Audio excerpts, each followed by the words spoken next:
Having fixed the loose connector on my 2-watt booster, the next thing I thought about was making that antenna less rigid. So I've done a little bit of research. This is an antenna I had hanging around from another application.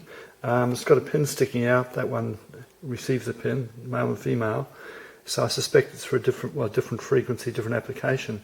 But what I've done with that, I've managed to pull the casing off it to loosen it and to see what's inside. So that was just idle curiosity at the time. But I thought, well, I'll do the same thing here. If I get that off, I can then either put a cable tie or shrink wrap. So I've cut around it. It was harder to get off than the other one, which I did eventually. And it's got a little bit of stuff there as well. It just seems to, oh, it's stuck to it. Okay, so the next thing was what to cover it with. I think I could strap a cable tie to it. And then I thought, well, how about shrink wrap? So I've got a bit of this stuff hanging around. So I was all set to do it because this gauge pretty well fits over it, like that. Hopefully I can ram it on harder as it gets down to there, and that should look nice, but most important, it'll be flexible to avoid jolts to the join. Next thing I did was I thought, well, is that going to reduce the reception or change the frequency?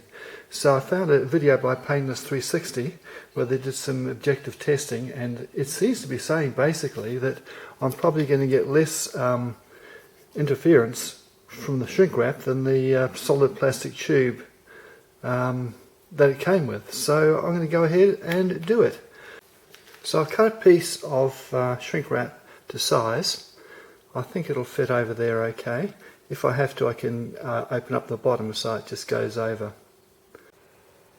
Okay, so that's it, and if I've tiny slit down the bottom so it forces it on, but that means that'll be not as rigid. Well, it's not rigid compared to the original one. So the next thing is apply some heat and shrink it. So here's my preferred heat source, my trusty soldering iron. So just warming that up a bit.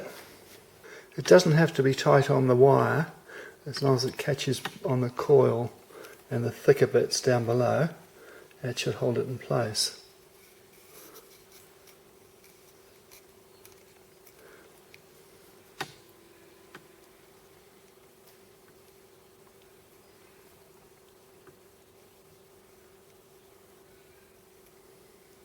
Okay, not the cutest thing in the world, but I reckon that's probably enough to stop it coming off, which is all we care about really.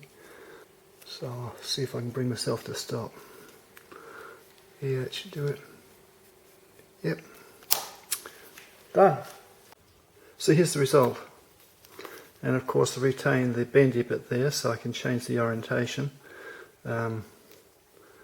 depending on which way I've got the antenna mounted. And I've got a bit of flex on the tip now, but when I travel with it I'll make sure I unscrew it from the jumper anyway. So another little fix. Bye.